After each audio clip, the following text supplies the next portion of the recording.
اعوذ باللہ من الشیطان الرجیم بسم اللہ الرحمن الرحیم رب اشرح لی صدری ویسر لی امری واحلل عقدۃ من لسانی یفقہوا قولی واجعل لی وزیرا من اہلی اللہم فقہنا فی الدین آمین یا رب العالمین۔ السلام علیکم ورحمۃ اللہ وبرکاتہ۔ آج انشاءاللہ ہمارا آخری لیسن ہوگا سورۃ النساء کا، آیت نمبر 158 آنورڈز انشاءاللہ۔ اعوذ باللہ من الشیطان الرجیم بل رفعہ اللہ الیہ وکان اللہ عزیزا حکیما۔ آپ کو پتہ ہے کہ یہ پیچھے جو ہماری بات چل رہی تھی آیت نمبر 57 تک، تو حضرت عیسیٰ علیہ السلام کا ذکر چل رہا تھا، اور ہم اس میں پڑھ رہے تھے کہ حضرت عیسیٰ علیہ السلام کو اللہ تعالیٰ نے کہا تھا کہ ہم آپ کو ان سب کی چالوں سے بچا لیں گے، اور آگے پھر اللہ تعالیٰ نے فرمایا کہ ہم آپ کو، بلکہ اللہ نے انہیں، اور دوسرا نہیں کہا تھا کہ جب یہودیوں نے یہ بات بولی تھی نا کہ ہم نے تو ان کو قتل کر دیا، تو اس پر اللہ تعالیٰ نے کلیئر الفاظ میں قرآن مجید میں یہ دلیل واضح طور پہ بھیجی کہ عیسیٰ علیہ السلام کو کسی نے قتل نہیں کیا، انہیں قتل نہیں کیا گیا، بلکہ پھر آگے بتایا گیا کہ بلکہ اللہ نے انہیں اپنی طرف اٹھا لیا، اور اللہ بہت زور آور، یعنی اب بہت عزیزاً حکیمہ، بہت زبردست اور بہت حکمت والا ہے۔ اللہ تعالیٰ چاہے تو وہ جو چاہے کر سکتا ہے، اور یہ بھی ہمارے لیے یہ ماورۂ عقل ضرور ہے، لیکن یہ بات اللہ تعالیٰ کے لیے امپاسبل نہیں ہے، اللہ کے لیے سب کچھ ممکن ہے۔ تو اللہ تعالیٰ نے حضرت عیسیٰ علیہ السلام کو جسم اور روح سمیت اپنی طرف اٹھا لیا، اور اللہ تعالیٰ کے پاس وہ زندہ ہیں۔ کیسے ہیں، کس حالت میں ہیں، یہ تو ہم نہیں جانتے، لیکن ہمیں یہ ضرور پتہ ہے کہ قیامت سے پہلے وہ دنیا میں آئیں گے۔ اب یہ میں آپ کو سیریز آف احادیث آپ کے سامنے پڑھوں گی، جو کہ ہم قیامت کے قرب قیامت سے پہلے جو واقعات ہوں گے، اور جن کی علامات جو ہے نا وہ شروع ہو گئی ہیں اب، تو اس لیے ہم سب کو اب اس چیز کے لیے تیار رہنا ہوگا کہ کبھی بھی حضرت مہدی آ سکتے ہیں، اور کبھی بھی جو ہے وہ حضرت عیسیٰ علیہ السلام بھی آ جائیں گے۔ تو اس کو پڑھیے، پڑھتے ہیں اس کو۔ صحیح بخاری میں ہے کہ اس وقت کیا ہوگا جب تم میں مسیح ابن مریم علیہ السلام اتریں گے، اور تمہارا امام تم ہی میں سے ہوگا۔ یہ مطلب یہ حدیث کے الفاظ ہیں کہ نبی صلی اللہ علیہ وسلم نے مسلمانوں سے یہ کہا کہ جب عیسیٰ علیہ السلام اتریں گے تو امام جو ہیں، جو یعنی کہ جو اس وقت کے جو لیڈر ہوں گے، وہ تم ہی لوگوں میں سے ہوگا، کا مطلب یہ ہے کہ وہ مسلمانوں میں سے ہی ہوگا۔ نبی کریم صلی اللہ علیہ وسلم نے ایک اور جگہ فرمایا کہ انبیاء کرام علیہ السلام سب ایک باپ کے بیٹے، بھائی کی طرح ہیں، مائیں جدا جدا اور دین ایک۔ عیسیٰ ابن مریم علیہ السلام سے زیادہ عیسیٰ ابن مریم علیہ السلام سے زیادہ تر نزدیک میں ہوں، اس لیے کہ میرے اور ان کے درمیان کوئی اور نبی نہیں، یقیناً وہ اترنے والے ہیں، پس تم انہیں پہچان رکھو۔ اور پہچان بھی بتائی کہ درمیانہ قد ہوگا، سرخ اور سفید رنگ ہوگا، وہ دو گیروے رنگ میں، یعنی ایک تو دو الگ ہے، اور گیروا رنگ جو ہوتا ہے نا، وہ ہوتا ہے اورنج اور یلو کے بیچ کا رنگ ہوتا ہے، مسٹرڈ ٹائپ کا کلر ہوتا ہے گیروا، ٹھیک ہے۔ تو گیروے رنگ میں رنگے ہوئے کپڑے اوڑھے اور باندھے ہوئے ہوں گے، یعنی کہ آلموسٹ اورنج یلو کلر کا کچھ کپڑا یا تو اوڑھا ہوا ہوگا، یا کوئی کپڑا انہوں نے اس طرح کا باندھا ہوا ہوگا جس میں یہ کلر واضح ہوگا۔ پھر بال خشک ہونے کے باوجود ان کے سر سے قطرے ٹپک رہے ہوں گے، یعنی ان کے بال گیلے ہوں گے اور ان کے بالوں سے پانی کے قطرے جو ہے وہ ٹپک رہے ہوں گے۔ خنزیر کو قتل کریں گے۔ خنزیر کیا ہوتا ہے؟ سور، جو پگ۔ جزیہ قبول نہ کریں گے، یعنی یہ ان کی علامات ہیں کہ وہ کیا، جس طرح سے نبی صلی اللہ علیہ وسلم کو بھی پہچاننے کے لیے آپ کو اگر وہ روایات بتاؤں جو کہ حضرت سلمان فارسی نے جب سفر شروع کیا تھا تو ان کو کئی راہب جو ہے وہ ان کے ملے تھے، اور انہوں نے نبی صلی اللہ علیہ وسلم کی پہچان بتائی تھی۔ تو یہ پہچان انہوں نے نبی صلی اللہ علیہ وسلم کی بتائی تھی کہ پہلی کہ ایک تو یہ کہ ان کے دونوں کندھوں کے درمیان میں مہر نبوت ہوگی، دوسرا انہوں نے بتایا تھا کہ وہ صدقہ قبول نہیں کریں گے، ہدیہ قبول کر لیں گے۔ اور تیسری جو تھی وہ یہ کہ وہ کھجوروں والے درخت کے مطلب ایسی جگہ پہ ہوں گے جہاں پہ بہت سارے کھجور ہوں گے، ایسی جگہ پہ وہ آئیں گے۔ تو جب پہلی مرتبہ جب حضرت سلمان فارسی ان سے ملے تھے تو انہوں نے کھجوریں تحفے میں دی۔ پہلے تو انہوں نے صدقے کے طور پہ دی تھی، تو نبی صلی اللہ علیہ وسلم نے وہ سب میں بانٹ دی، خود نہیں کھائی۔ اور پھر اگلی دفعہ جب وہ دوبارہ ملے تو انہوں نے گفٹ کے طور پہ دی، تو نبی صلی اللہ علیہ وسلم نے خود بھی کھائیں اور باقیوں کو بھی کھلائیں۔ تو یہاں پر یہ کہ جزیہ قبول نہ کریں گے۔ جزیہ کیا ہوتا ہے؟ بیسیکلی جزیہ جو ہے وہ اسلامی ریاست میں جو نان مسلمز ہوتے ہیں نا، ان کے ساتھ ایک ایسا معاہدہ ہوتا ہے کہ اگر ٹھیک ہے آپ یہاں پر رہ سکتے ہیں ہماری ریاست میں، آپ اپنے دین کے حساب سے رہ سکتے ہیں اگر آپ کنورٹ نہیں ہونا چاہتے، لیکن اب آپ کو اگر ہم آپ کو پروٹیکشن پرووائڈ کریں گے تو ہمیں آپ کو ایک ٹیکس پے کرنا ہوگا۔ آپ کو مطلب آپ لوگوں نے مطلب نان مسلمز مسلمان ریاست کو ایک ٹیکس قبول دے گی جسے جزیہ کہا جاتا ہے، ٹھیک ہے؟ یہ نبی صلی اللہ علیہ وسلم کے دور سے ہی چلتا رہا ہے، اور اب مجھے نہیں پتا کہ اب پاکستان میں اس کا کیا سلسلہ ہے۔ تو یہ جزیہ قبول نہیں کریں گے، لوگوں کو اسلام کی طرف بلائیں گے، ان کے زمانے میں تمام ملتیں مٹ جائیں گی، صرف اسلام ہی اسلام رہے گا۔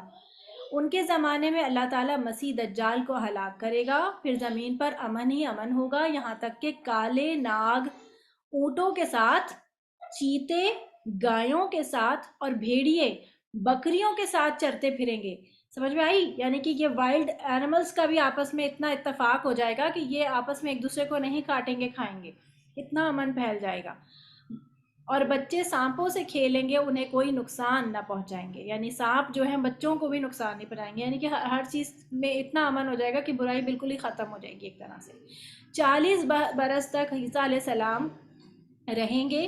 اچھا یہ میسج کر دیں ذرا گروپ میں، آج کی آیات بہت امپورٹنٹ ہے آج کے قیامت کی علامات کے حوالے سے اور آج کل کے واقعات کے حوالے سے، تو سب کو میسج کریں کہ لوگ لائیو کلاس لے لیں، جتنے لوگ لے سکتے ہیں وہ لیں، کیونکہ کلاس کی اپنی ایک برکت ہوتی ہے۔ اور آج لاسٹ کلاس ہے تو کل بھی ویسے ایک کلاس ہونی ہے، کل نہیں آئی مین تکمیل والی ایک کلاس ہوگی جس میں ہم انشاءاللہ جو ہے اس پوری تفسیر کا جو بھی ہم نے پڑھا ہے اس کا ایک اوور ویو کریں گے، ایک خلاصہ کریں گے کہ ہم نے پورے ٹوٹل میں کیا سیکھا، اور اس کے علاوہ اسٹوڈنٹس بھی اپنے سینٹیمنٹس اس میں شیئر کریں کہ کیا انہوں نے سیکھا اور ان کی زندگیوں میں کیا تبدیلیاں آئیں، ٹھیک ہے؟ تو پلیز میسج کر دیں گروپ میں کہ سب لوگ جو لائیو کلاس لے سکتے ہیں اس وقت جوائن کر لیں۔ اعوذ باللہ من الشیطان الرجیم۔ انہیں کوئی نقصان نہ پہنچائیں گے، 40 برس تک ٹھہریں گے۔ حضرت عیسیٰ علیہ السلام دنیا میں 40 سال تک رہیں گے، پھر فوت ہو جائیں گے، اور مسلمان آپ کے جنازے کی نماز بھی پڑھیں گے، یعنی کہ پراپر جس طرح سے ابھی وہ کہ وہ فوت نہیں ہوئے ہیں، ابھی وہ زندہ ہیں، اس لیے جب وہ آئیں گے تو وہ مسلمانوں کی طرح رہیں گے، مسلمانوں کو لیڈ کریں گے۔ اور آپ کو پتہ ہے جب وہ آئیں گے تو آپ کو پتہ ہے کہ جب وہ خود اپنے آپ کو مسلمان ظاہر کریں گے تو عیسائی جو ہے وہ پھر ان کا تو مذہب ختم ہی ہو گیا۔ یہ جب وہ دیکھیں گے یا تو وہ خود سے ہی ختم ہو جائیں گے یا تو وہ کفر کی طرف جائیں گے کہ وہ یا پھر وہ مسلمان ہو جائیں گے۔ یہ اس طرح سے عیسائی مذہب ختم ہو جائے گا، اور یہودیوں کو تو چن چن کے مارا جائے گا نا دجال کے ساتھ، تو یہودیت بھی ختم ہو جائے گی، عیسائیت بھی ختم ہو جائے گی، صرف مسلمان ہی رہ جائیں گے۔ باقی جو مشرک اس دنیا میں قوم ہیں وہ میرا خیال ہے وہ آرمیگڈون جو ابھی ہونی ہے، جو کیا کہلاتی ہے اسے، المرحمۃ العظمیٰ، یعنی جو جنگ عظیم ہونی ہے، میرا خیال ہے اس میں ہی وہ سب ختم ہو جائیں گے۔ ایک اور جگہ فرمایا کہ عیسیٰ علیہ السلام نازل ہوں گے، ان کی امامت، یہ مختلف جگہوں کی میں احادیث ایک ساتھ آپ اس میں کچھ مواصلت ہوگی، لیکن میں سے ساری احادیث جو ہے نا وہ اس میں جمع کرنے کی کوشش کی ہے۔ جب انہیں دجال دیکھے گا ان کی امامت کرائیں گے۔ عیسیٰ علیہ السلام نازل ہوں گے تو کیا ہوگا؟ ان کی امامت کرائیں گے۔ جب دجال انہیں دیکھے گا تو اسی طرح گھلنے لگے گا جس طرح نمک پانی میں گھلتا ہے۔ اگر عیسیٰ علیہ السلام اسے یوں ہی چھوڑ دیں تب بھی وہ گھلتے گھلتے ختم ہو جائے، لیکن اللہ تعالیٰ اسے آپ کے ہاتھوں سے قتل کروائے گا، اور آپ اپنے حربے حربہ یعنی ان کا کوئی نیزہ یا کوئی تلوار یا کوئی بھی ایسی چیز ہتھیار، اس پر اس کا خون لوگوں کو دکھائیں گے۔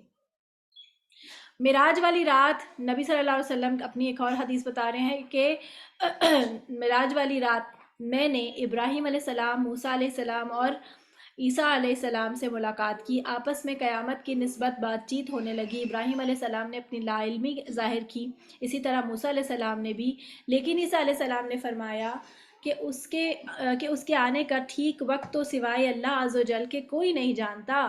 ہاں، مجھ سے میرے رب نے جو وعدہ لیا ہے وہ یہ ہے کہ دجال نکلے گا، اس کے ہمراہ 2 شاخیں ہوں گی۔ 2 شاخیں کیا مطلب ہوئی؟ یعنی 2 قسم کے لوگ ہوں گے، 2 قسم کے گروپس ہوں گے۔ مجھے دیکھ کر اس طرح پگھلنے لگے گا جس طرح سیسا پگھلتا ہے، پس اللہ تعالیٰ اسے ہلاک کرے گا۔ جب وہ مجھے دیکھ لے گا، یہاں تک کہ پتھر اور درخت بھی بولنے لگیں گے کہ اے مسلمان، یہاں میرے پیچھے ایک کافر ہے، آؤ اور اسے قتل کرو۔ یعنی تمام کافرین اس طرح سے مر جائیں گے کہ ان کو چن چن کے مارا جائے گا۔ وہ یہودی بھی ہو سکتے ہیں اور وہ منافق بھی ہو سکتے ہیں، وہ جو ہے وہ مشرکین بھی ہو سکتے ہیں۔ اللہ تعالیٰ ان سب کو غارت کر دے گا اور لوگ امن و امان کے ساتھ اپنے اپنے وطن اور شہروں کو لوٹ جائیں گے۔ اب یاجوج ماجوج نکلیں گے، ہر طرف سے چڑھ دوڑیں گے، تمام شہروں کو روندیں گے، جس جس جگہ پر گزر ہوگا اسے ہلاک کر دیں گے، جس پانی کے پاس سے گزریں گے پی جائیں گے۔ لوگ پھر لوٹ کر میرے پاس آئیں گے، میں اللہ سے دعا کروں گا، اللہ ان سب کو ایک ساتھ فنا کر دے گا۔ یہ میں کون کہہ رہا ہے؟ یہ عیسیٰ علیہ السلام کہہ رہے ہیں، ٹھیک ہے، کہ لوگ جو ہے وہ حضرت عیسیٰ کے السلام کی طرف پلٹیں گے، حضرت عیسیٰ علیہ السلام دعا کریں گے تو اللہ تعالیٰ ان سب کو پھر ختم کر دے گا۔ اور مزید حدیث میں آتا ہے کہ ان کو کچھ گردن میں کچھ پھوڑے ٹائپ کے نکلیں گے جس کی وجہ سے وہ مر جائیں گے، ہلاک ہو جائیں گے سارے، لیکن ان کے مردہ جسموں سے ہوا بگڑ جائے گی، بدبو پھیل جائے گی، تعفن پھیل جائے گا۔ پھر کیا ہوگا؟ می برسے گا۔ می کس کو کہتے ہیں؟ بارش کو کہتے ہیں، ٹھیک ہے، تو می برسے گا اور اس قدر کہ ان کی تمام لاشوں کو بہا کر سمندر میں ڈال دے گا۔ پس اس وقت قیامت کی اس طرح آمد ہوگی، یعنی اس کے بعد قیامت کا انتظار ایسے ہوگا جس طرح پورے دن کی حاملہ عورت کو کہ اس کے گھر والے نہیں جانتے کہ صبح کو بچہ ہو جائے یا شام کو، رات کو پیدا ہو یا دن کو، یعنی کہ اتنا قریب آ جائے گی پھر اس کے بعد قیامت کہ کبھی بھی آ جائے گی۔ پھر یہ ایک نئی حدیث ایک اور کہ وہ عراق اور شام کے درمیان سے نکلے گا۔ کون؟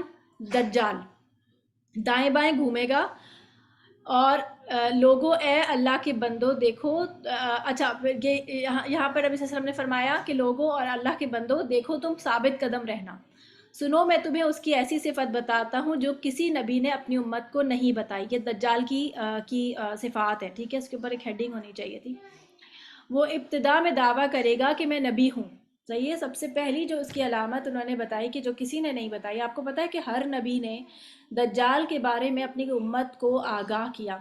نبی صلی اللہ علیہ وسلم نے تو یہاں تک کہا کہ اگر وہ میرے سامنے نکل آیا تو میں اس سے نمٹ لوں گا، لیکن اگر وہ میرے بعد نکلا تو پھر تم لوگ جو ہے وہ اس کا سامنا کرنے سے بچنا، جو ہے تم اس کا سامنا مت کرنا، کیونکہ انسان اتنا وہ مینیپولیٹ کرے گا انسان کو کہ انسان کا اپنا ایمان بچا نہیں پائے گا، تو کم اس کو کوشش کرنا کہ اس کا سامنا نہ کرو۔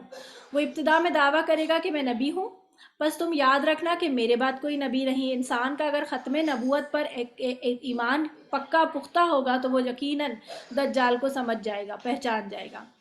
بس تم یاد رکھنا کہ میرے بعد کوئی نبی نہیں ہے، پھر وہ اس سے بھی بڑھ جائے گا اور کہے گا کہ میں اللہ ہوں۔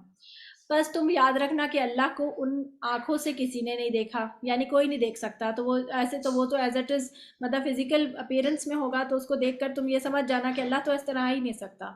ہاں، مرنے کے بعد دیدار باری تعالیٰ ہو سکتا ہے۔ اور سنو، وہ کانا ہوگا، یعنی اس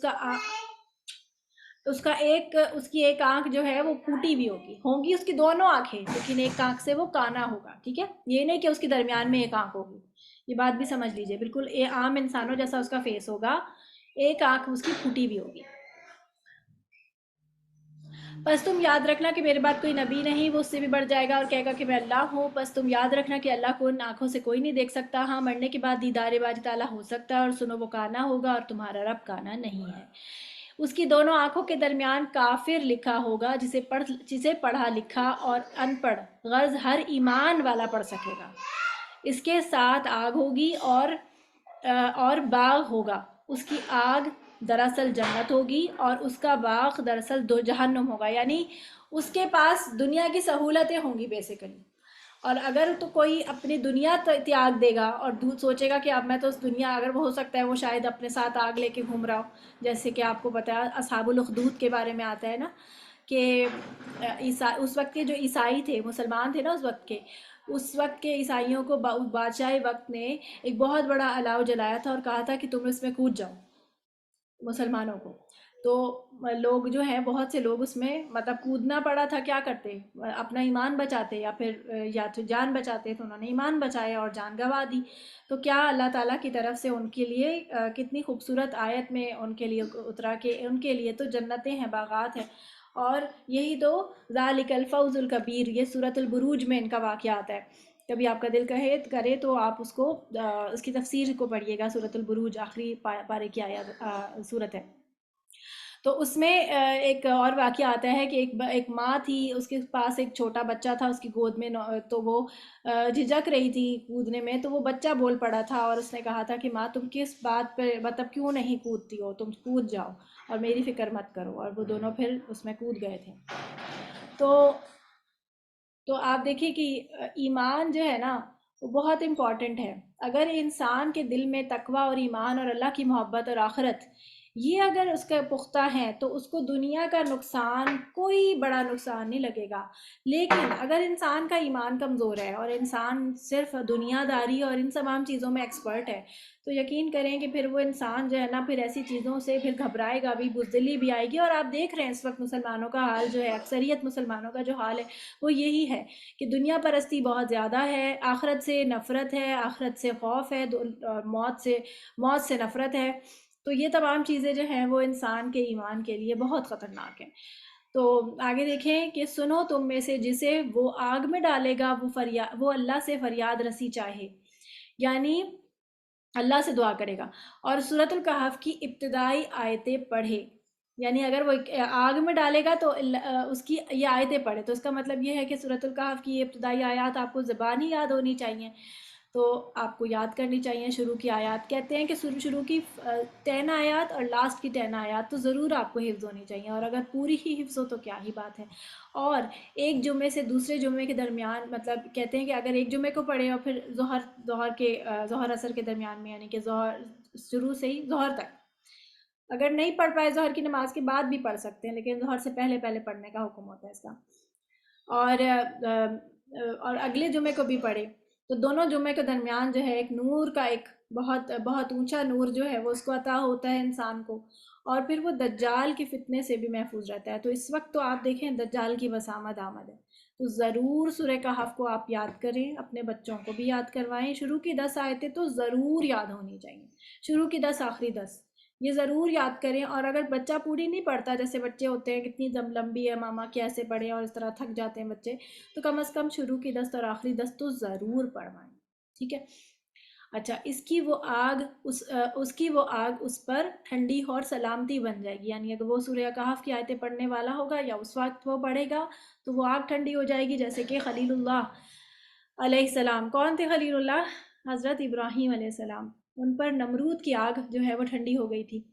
اس کا ایک فتنہ یہ بھی ہوگا کہ وہ ایک اعرابی سے کہے گا کہ اگر میں تیرے مرے ہوئے باپ کو زندہ کر دوں تو مجھے رب مان لے گا؟ وہ اقرار کرے گا. یعنی کہ عرابی کون ہوتا ہے؟ یعنی عرابی ایک طرح سے آپ سمجھے کہ جیسے دیہاتی، ہم لوگ جس کو دیہاتی کہتے ہیں، عربیوں کے لیے عرابی ایسا ہوتا ہے. تو اس سے جو ہے وہ کہے گا کہ میں اگر تمہارے مرے ہوئے ماں باپ کو زندہ کر کے لے آؤں تو کیا تم مجھے رب مان لو گے؟ تو وہ کہے گا ہاں لے آؤ. تو اتنے میں 2 شیطان اس کی ماں اور باپ کی شکل میں ظاہر ہو جائیں گے اور ان سے کہیں گے بیٹے یہی تیرا رب ہے، تو اسے مان لے. اس کا ایک فتنہ یہ بھی ہوگا کہ وہ ایک شخص پر مسلط کر دیا جائے گا، اسے آرے سے چروا کر 2 ٹکڑے کروا دے گا. سمجھ بھائی، ایک شخص کو وہ آرے سے چیر کر 2 ٹکڑے کروا دے گا اور پھر لوگوں سے کہے گا میرے اس بندے کو دیکھنا، اب میں اسے زندہ کروں گا. لیکن پھر بھی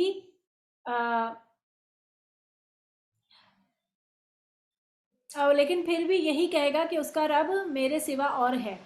یعنی یہ بھی کہے گا اور پھر یہ بھی کہے گا کہ میرے سوا کوئی اور ہے. چنانچہ یہ اسے بٹھائے گا، یعنی اٹھا بٹھائے گا، یعنی زندہ کر دے گا. اور پھر یہ خبیث یعنی دجال اس سے پوچھے گا بتا تیرا رب کون ہے؟ یعنی وہ جو بندہ جس کو یہ چیر کے اس نے دوبارہ زندہ کیا ہوگا، تو وہ اس سے پوچھے گا بتاؤ تیرا رب کون ہے؟ تو وہ جواب دے گا کہ میرا رب اللہ ہے اور تو اللہ کا دشمن دجال ہے. اللہ کی قسم اب تو مجھے پہلے سے بھی زیادہ یقین ہو گیا. یعنی یہ وہ شخص ہوگا جس کا ایمان اتنا مضبوط ہوگا کہ یہ موت کے بعد زندہ کیا جائے گا، اور یہ پختہ اور کامل یقین کے ساتھ کہے گا کہ مجھے تو اب یقین ہو گیا کہ تم دجال ہو، اور میرا رب تو اللہ ہے اور تو اللہ کا دشمن ہے. اس کے بارے میں احادیث، یہ جب حدیث کسی نے جب نبی صلی اللہ علیہ وسلم نے یہ حدیث بتائی تھی تو صحابہ کہتے ہیں کہ ہمیں یہ یقین تھا کہ یہ اگر دجال جو ہے اس وقت ظاہر ہو جائے تو یہ شخص جو ہے وہ حضرت عمر ہوں گے. لیکن جب حضرت عمر جو ہے ان کی وفات ہو گئی تو اس کے بعد ان کو پھر مطلب ہوا کہ نہیں، پھر یہ کوئی اور شخص ہوگا، یعنی کہ ان کا ایمان اتنا مضبوط تھا نا.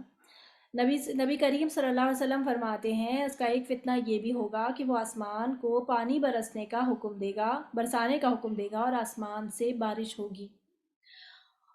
وہ زمین کو پیداوار اگانے کا حکم دے گا اور زمین سے پیداوار نکلے گی. اس کا آپ دیکھیں یہ کتنی حد تک، یہ ابھی اس وقت کے زمانے میں اگر کوئی کہتا، یعنی اس وقت نبی صلی اللہ علیہ وسلم نے کہا ہوگا تو صحابہ کے لیے یہ ماننا، اور پرانے وقتوں کے لیے لوگوں کے لیے یہ ماننا کتنا امپاسبل لگتا ہے کہ آسمان کو حکم دے گا اور پانی برسائے گا اور زمین کیسے نباتات اگائے گی کسی کے کہنے پر. تو آپ دیکھیں آج کل کیمیکل سے یا کسی بھی اور سائنس کی اس سے جو ہے پانی برستا ہے، آرٹیفیشل رین ہوتی ہے. اور اسی طرح سے نباتات بھی آپ دیکھیں پہلے زمانے میں ہر قسم کی سبزی ہر موسم میں نہیں ہوتی تھی، اور اب آپ دیکھیں سردی میں بھی بھنڈی آ رہی ہوتی ہے، اور سردی میں بھی گاجریں آ رہی گرمی میں بھی گاجریں آ رہی ہوتی ہیں. ہر قسم کی سبزی ہر موسم میں مل رہی ہوتی ہے. اس کا مطلب کیا ہے کہ زمین اور آسمان جو ہے وہ ٹیکنالوجی کے تابع بھی ہو گئے ہیں، تو وہ یہ تمام چیزیں جو ہیں وہ آرام سے کنٹرول کر لے گا نا.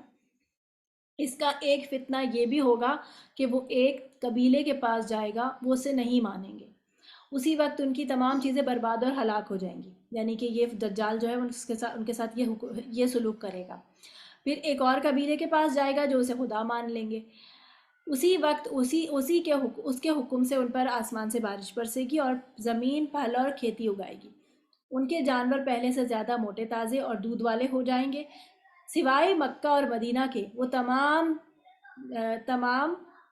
تمام جگہ کا گشت کرے گا، یعنی ہر جگہ وہ گھومے گا سوائے مکہ اور مدینہ کے. وہ کہیں مکہ اور مدینہ میں وہ داخل نہیں ہو سکے گا.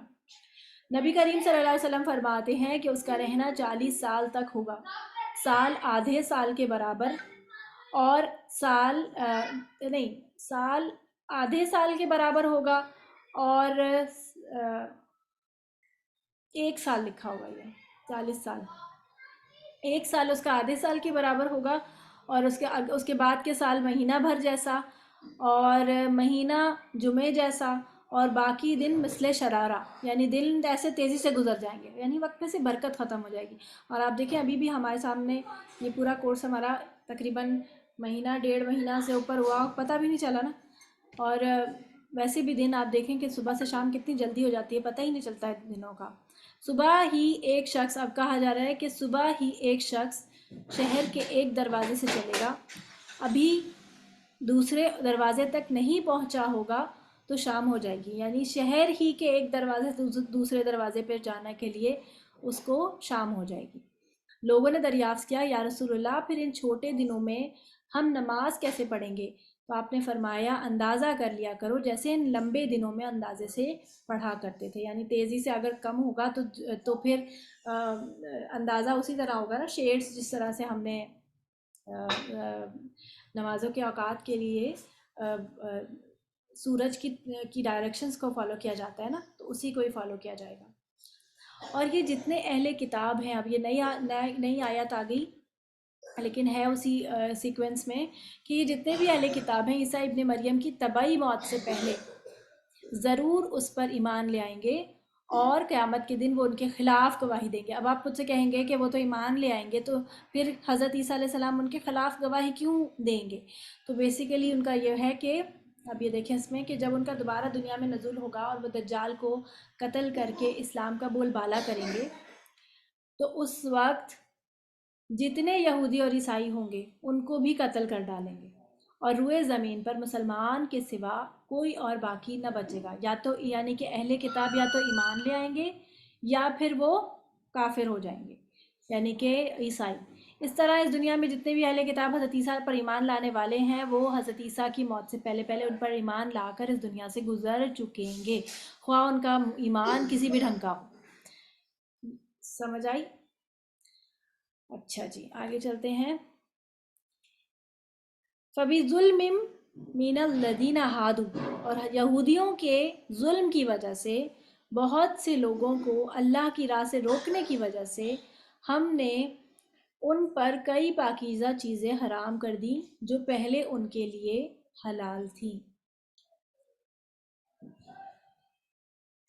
یہودیوں کی بدکاریوں کا سلسلہ ابھی مزید چل رہا ہے۔ اس آیت میں جو جرم بیان ہوا ہے وہ یہ کہ وہ نہ تو خود ایمان لاتے ہیں اور نہ دوسروں کو ایمان لانے دیتے ہیں، بلکہ جو شخص ایمان لانے پر آمادہ ہو ان کے ذہن میں کئی طرح کے شکوک و شبہات پیدا کر کے اسے اللہ کی راہ سے باز رکھتے ہیں۔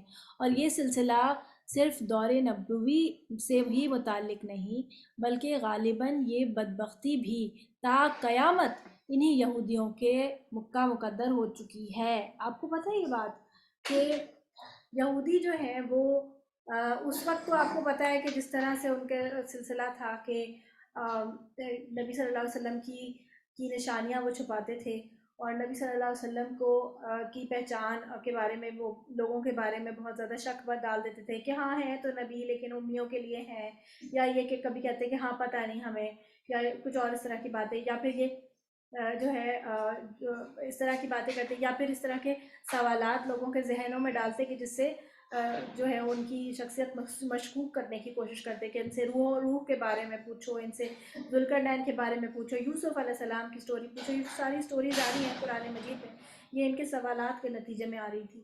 تو ان کے یہ سارے سوالات اس وقت بھی تھے، اور آج بھی آپ کو پتہ ہے کہ مسلمانوں کے جتنے بھی سیلیبس ہیں، یہ جو ہمارے ملک میں جتنا بھی تعلیمی نظام ہے یہ سب ان کے کنٹرول میں ہے۔ ہمارا میڈیا ان کے کنٹرول میں ہے، یہ میڈیا پہ ہمیں وہی کچھ دکھایا جاتا ہے جو یہ اپروو کرتے ہیں ہمارے لیے۔ ہم سمجھ رہے ہوتے ہیں کہ ہم جو ہے وہ بہت ہی کوئی لٹریٹ قوم ہو گئے ہیں، اور یہ ہیں ہم صرف ان کے غلام بنتے جا رہے ہیں، اور ہمیں شروع سے ان کے غلام بنانے کی ٹریننگ دی جاتی ہے۔ اور اگر آپ اس پہ غور کریں، آپ یقین کریں کہ اگر ہم یہ وہی چیز ہے کہ اگر ہمارے آنکھوں پر حق جو ہے وہ حق چھا جائے تو ہمارے آگے سے یہ تمام جو پردے ہیں نا یہ ہٹ جائیں اور ہمیں حق نظر آنے لگ جائے۔ ہمیں ہمارے دل میں جب تقویٰ آتا ہے نا، جب اللہ تعالیٰ کا کلام ہمارے دل میں اترنے لگتا ہے تو بہت ساری چیزیں ہمیں خود ہی واضح ہونے لگتی ہیں۔ آپ خود دیکھیے کہ ابھی ہم بائیکاٹ کرنے لگے تو ہمیں پتہ چلا کہ اچھے بڑے دینی گھروں کے اندر بھی جو جتنی بھی پروڈکٹس آ رہی ہیں وہ سب کی سب انہی کی بنائی ہوئی ہیں۔ فرسٹ کوالٹی سے لے کے تھرڈ کوالٹی تک کی ہر چیز یہی بنا رہے، یعنی ہر طبقے کو ٹارگٹ کیا جا رہا ہے، first class, second class, third class, ہر قسم کی جو پروڈکٹس ہیں وہ سب انہی کمپنیوں کی توسط سے آ رہی ہیں۔ اور دوسرا بہت بڑا یہ کہ سودی نظام جو کہ ہمارے ملک پہ چھایا ہوا ہے، جس میں ہر بندہ جکڑا ہوا ہے، وہ انہی کی مرہون ملت ہے، یعنی انہی کی طرف سے آیا ہوا ہے۔ تو آپ دیکھیں یہ ہمارا ایجوکیشن سسٹم، یہ ہمارا مائنڈ سیٹ، یہ ہماری بچوں کی تعداد، ہماری نسل کشی، ہمارے پڑھائی، ہمیں یہ حدیثوں سے دور کرتے ہیں، ہمیں یہ قرآن سے دور کرتے ہیں، یہ نہیں چاہتے کہ ہمارے نصاب میں قرآن شامل ہو جائے، یہ نہیں چاہتے کہ ہم احادیث پڑھنا شروع کر دیں، ہمارے بچے جو ہیں وہ دین پہ آنا شروع کر دیں۔ جہاں جہاں مسلمانوں کو یہ دیکھتے ہیں نا کہ دین پہ چلنے لگ گیا ہے، وہاں یہ اٹیک کر دیتے ہیں۔ افغانستان کا حال آپ کے سامنے ہے، عراق کا حال آپ کے سامنے ہے، اور ابھی فلسطین میں جو آپ دیکھ رہے ہیں۔ تو وہ دن دور نہیں ہے کہ جب وہ ہمارے اوپر بھی اٹیک کریں گے، کیونکہ یہ ہیں ہی ہمارے دشمن، ٹھیک ہے؟ تو بیسیکلی اپنے دشمن کو پہچاننے کی ضرورت ہے۔ جب اللہ تعالیٰ فرماتے ہیں نا قرآن مجید میں کہ اِنَّهُ لَكُمْ عَدُوٌّ مُبِينٌ، وہ شیطان تو تمہارا کھلا ہوا دشمن ہے، تو یہ سب شیطان کے چیلے ہی تو ہیں۔ تو ان کو تو تم سب سے پہلے آئیڈینٹیفائی تو کرو اپنے دشمن کو۔ جب تم آئیڈینٹیفائی کرو گے تبھی تو تم بچ پاؤ گے، اور جب تم آئیڈینٹیفائی نہیں کرو گے اور تم کہو گے یہ تو مولویوں کی باتیں ہیں، یہ تو بس ایسی ہر چیز یہودیوں پہ ڈال دیتے ہیں، ہر چیز یہودی کی سازش بنا دیتے ہیں، تو ایسا نہیں ہے۔ واقعتاً ایسا ہے کہ یہ لوگ ہمارے خلاف سازشیں کرتے ہیں، یہ ہمارے دین کو مینیپولیٹ کرتے ہیں۔ کتنا بڑا طبقہ ہے جو کہ ہمارا دین سے دور ہے، اور کتنا بڑا طبقہ ہے جو کہ بالکل علم مطلب پڑھائی سے بالکل ہی دور ہے، اسکول بھی نہیں جاتا. تو ان لوگوں کے لیے ان لوگوں کا پلان یہ ہوتا ہے کہ یہ ایسے لوگوں کو وہاں پر مولویوں کی طرح صورت میں بٹھاتے ہیں جو ان کے دین کو خلط ملط کرتے ہیں. یہ ایک کوئی ریسرچ تھی، کسی بندے نے شیئر کیا تھا. تو انہوں نے بتایا کہ کسی کوئی اسکالر ہی تھے، تو انہوں نے بتایا تھا کہ کوئی ایک شخص ملا تھا مجھے، اور باتوں باتوں میں پتہ چلا تھا کہ وہ شخص خود تو وہ یہودی تھا، اور اس کا دوست ووست بن گیا تھا. تو اس وجہ سے اس نے بتایا کہ میں تو فلاں جگہ پر بہت عرصے جو ہے وہ امامت کرتا رہا ہوں. تو وہ ان کا پراپر یہ دین کو خلط ملط کرنے کے لیے یہ پراپر ان کے سینٹرز ہوتے ہیں. یہ لوگوں کو ٹریننگ دے کر یہاں بھیجتے ہیں تاکہ لوگوں کو دین سے دور رکھا جائے. دوسرا جو ہے وہ یہ کہ آپ کے بچوں کو آپ دیکھیں، یہ جو او لیولز اے لیولز یہ ساری پڑھائیاں ہیں، آپ دیکھیں کہ صرف پتہ نہیں اسٹیٹس کی وجہ سے یا پتہ نہیں بہت اعلیٰ نظام تعلیم دینے کے لیے لوگ اس طرح سے ڈالتے تو ہیں ان سب چیزوں میں، لیکن آپ دیکھیں یہ وہ آپ کے بچوں کا ایسا برین واش کرتے ہیں کہ یہ بچے پھر دین میں سے ہر چیز میں لاجک تلاش کرنے لگتے ہیں. ایک خاتون میری جاننے والی ہیں، وہ اس میں پڑھاتی تھیں، کسی اس بڑے اسکول میں پڑھاتی تھی، نام میں قصداً نہیں لوں گی. تو انہوں نے بتایا کہ او لیولز یا پتہ نہیں اے لیولز کا کوئی ایک کویشچن پیپر انہوں نے دیکھا، اور انہوں نے کہتی میں وہ پیپر دیکھ کر ہی حیران رہ گئی کہ اس میں لکھا تھا کہ گاڈ کی ایگزسٹنس کو ثابت کریں. اگر آپ کا جواب ہاں میں ہے تو آپ اس کی ہاں کے اس میں دلیل دیں. یہ بچوں کا تقریباً کوئی 6-7 کا کلاس کا اسٹینڈرڈ کا پیپر تھا. تو اس میں انہوں نے کہا ہاں میں بھی اپنے دلائل دیں. نہیں 6-7 تو نہیں، او لیولس کون سی کلاس میں ہوتا ہے، میرے خیال ہے 9-10 میں ہوتا ہے، تو اس وقت کا پیپر تھا. تو انہوں نے کہا کہ ہاں میں بھی اپنے دلائل دیں اور نہ میں بھی اپنے دلائل دیں. اگر نہیں ہے تو کیا وجہ ہو سکتی ہے. تو آپ دیکھیں کہ بچوں کو اس چیز پہ لادینیت اور اللہ کی ایگزسٹنس پہ سوال، یہ اس پہ اگر آپ لگا دیں گے تو بچہ کا پھر ایمان کہاں جائے گا. یہ چیزیں تو آپ کے یہ کوئی چھوٹی موٹی بات نہیں ہے، بہت بڑی بات ہے. تو یہ صرف ایک ایگزامپل ہے. یہ چھوٹی چھوٹی چیزوں پہ یہ آپ کہاں سے آپ کے بچوں کو کہاں سے کہاں لے جائیں آپ کو پتہ بھی نہیں چلے گا. ہر چیز میں جو ہم لاجک تلاش کرنے لگے نا، اب آپ دیکھیں جتنے ہم جتنا پڑھنے لکھنے لگ گئے ہیں نا، اور ہر چیز میں لاجک لگانے لگ گئے ہیں، تو ہمارے ایمان کی دھجیاں اڑ چکی ہیں. یہ ہم جو ہے فلسطین کے سامنے اور ان کے ایمانوں کے سامنے کچھ بھی نہیں ہے. دوسری بات یہ ہے کہ ایک اور میں اس بات میں ذہن میں آ رہی تھی، ایک دم ذہن سے نکل گئی، اللہ تعالیٰ چلے اعوذ باللہ من الشیطان الرجیم، پھر بتاؤں گی. کیا چیزیں ان پر حرام ہوئی تھی، یہ چیزیں ہم تفصیل سورہ انعام میں پڑھیں گے. ویسے میں آپ کو ایسے بتا دوں، جیسے چربی تھی، کہ جو چربی ہوتی ہے جانوروں کی وہ ان کے اوپر حرام تھی. اس کے علاوہ اور بھی بہت سی ایسی چیزیں تھیں جو کہ پہلے حلال تھیں ان کے اوپر، پھر ان کی وجہ سے، ان کی نافرمانیوں کی وجہ سے ان پر حرام ہو گئی تھیں. اور یہی حضرت عیسیٰ علیہ السلام کو ابھی ہم سورہ آل عمران میں پڑھ کے آئے تھے نا، کہ میں تم پر کچھ ایسی چیزیں حلال کروانے آیا ہوں جو کہ حرام کر دی گئی تھی تمہاری بدکاریوں کی وجہ سے، اب تمہیں وہ چیزیں حلال کرنے آیا ہوں. تو اس طرح ان کے اوپر اکثر ایسا ہوا ہے. دوسری جو ہے، آپ کو پتہ ہے کہ پاکیزہ چیزیں میں یہ بھی آتا ہے کہ ان کے اوپر پہلے جو منصب تھا ان کے پاس، امت مسلمہ افضل امت ہونے کا جو منصب تھا وہ ان کے اوپر حرام ہو گیا نا. اب تو یہ انتہائی نچلی قوم کی طرف چلے گئے ہیں. آپ دیکھیں کہ ان کے حالات کیا ہیں، کہ یہ تو انسان نما، خود انسان نما حیوان ہے. کہ یہ کہتے ہیں، یہ امیوں کے بارے میں، یعنی نان اسرائیلیز کے بارے میں، نان بنی اسرائیلیز کے بارے میں یہ کہتے ہیں کہ یہ انسان نما حیوان ہے. یہ اپنے فوجیوں کو یہ ٹریننگ دیتے ہیں کہ یہ سمجھو کہ یہ صرف وہ ہے، مطلب انسان نہیں ہے، یہ صرف لگتے ہیں انسان. یہ اصل میں ان کو تو مارو، ان کو تو بس قتل کر دو، ان کے بارے میں تم سے کوئی مواخذہ نہیں ہوگا. یہ ان کی برین واشنگ ہوئی ہوتی ہے. تو یہ خود ایسے ہیں، اصل میں تو یہ خود ایسے ہیں، ان کو ہی نہیں پتہ یہ بات. جیسے ہم سورہ بقرہ میں پڑھ کے آئے تھے نا کہ یہ خود ہی بے وقوف ہیں. یہ اگر ایمان والوں کو بے وقوف سمجھ رہے ہیں تو یہ بات تو یہ خود ہی بے وقوف ہے، انہیں خود نہیں پتہ. تو انسان نما حیوان تو یہ خود ہے. انسان تو کبھی بھی ایسا کر ہی نہیں سکتا کہ اپنی ہی اولاد کو مار ڈالے، یا اپنے ہی جیسے ہم جنس انسان کو یا اس کے بچے کو. آپ کو پتہ ہے بیبیز جو ہوتے ہیں وہ تو ایون وائلڈ لائف کے جو وائلڈ اینیملز ہوتے ہیں ان کے بیبیز بھی بڑے کیوٹ ہوتے ہیں. تو ان کو بھی انسان مارنا نہ چاہے. تو یہ تو انسانوں کے بچوں کو مار رہے ہیں، تو یہ کیسے انسان کے مرتبے پہ؟ انسانیت سے بھی تو یہ اسفل سافلین ہے بالکل۔ تو پھر آگے دیکھیے اخذہم الربا، اور اس لیے بھی کہ وہ سود کھاتے تھے، اور یہ آج بھی یہ کرتے ہیں نا، ان کا سارا نظام ہی سود پر ہے۔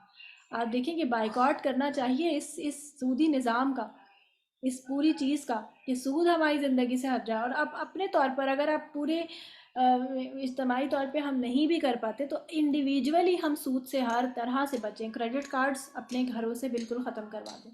جتنے بھی آپ کے گھر میں لوگ ہیں، آپ کے ہسبینڈس ہیں، ابو ہیں، بھائی ہیں، ان لوگ کی حکمت کے ساتھ، دعاؤں کے ساتھ ان کی جو ہے وہ آپ تربیت کریں، ان سے بات کریں، اور ان سے کہیں کہ یہ جو ہے نا، یہ چیز یہ ہماری زندگی سے نکل جانا چاہیے۔ برکتیں کیوں نہیں ہیں ہمارے گھر میں، ہمیں پورا کیوں نہیں پڑتا؟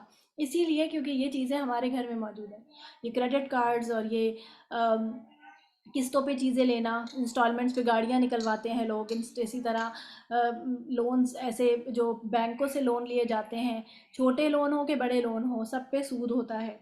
کان ادھر سے پکڑیں کہ ادھر سے پکڑیں، سود تو ہر جگہ ہی جو ہے وہ بینکوں میں ہو رہا ہوتا ہے۔ تو اس سے بچنے کی ہر ممکن کوشش کریں، اور اس کے لیے اپنے آپ کو جو ہے وہ سادگی کی طرف لے کے آنا پڑے گا۔ بہت ساری لگژریز جو ہیں وہ چھوڑنی پڑیں گی، سیکریفائز کرنی پڑیں گی، لیکن وہ لگژریز جو ہیں وہ سیکریفائز کرنا زیادہ گھاٹے کا سودا نہیں ہوگا، کیونکہ اس کے بدلے اللہ تعالیٰ ہمیں جنتیں دیں گے انشاءاللہ۔ دنیا کی زندگی تو ہماری بس کچھ ہی عرصے کی ہے نا۔ تو آگے دیکھیے کہ حالانکہ انہیں اس سے منع کیا گیا تھا، اب ہمیں بھی تو منع کیا گیا ہے، سود کے بارے میں ہمیں نہیں پتہ؟ کلیئر واضح قرآن مجید میں لکھا ہوا ہے کہ سود حرام ہے، اللہ تعالیٰ نے سود کو حرام کیا ہے۔ اور اگر کوئی اپنے لیے سود کو حلال کرتا ہے، یا اسی چیز کو اللہ تعالیٰ کے اللہ کے بتانے کے باوجود اور پتہ چلنے کے باوجود وہ اسی چیز کو اختیار کرتا ہے، تو کیا ہوگا اس کا؟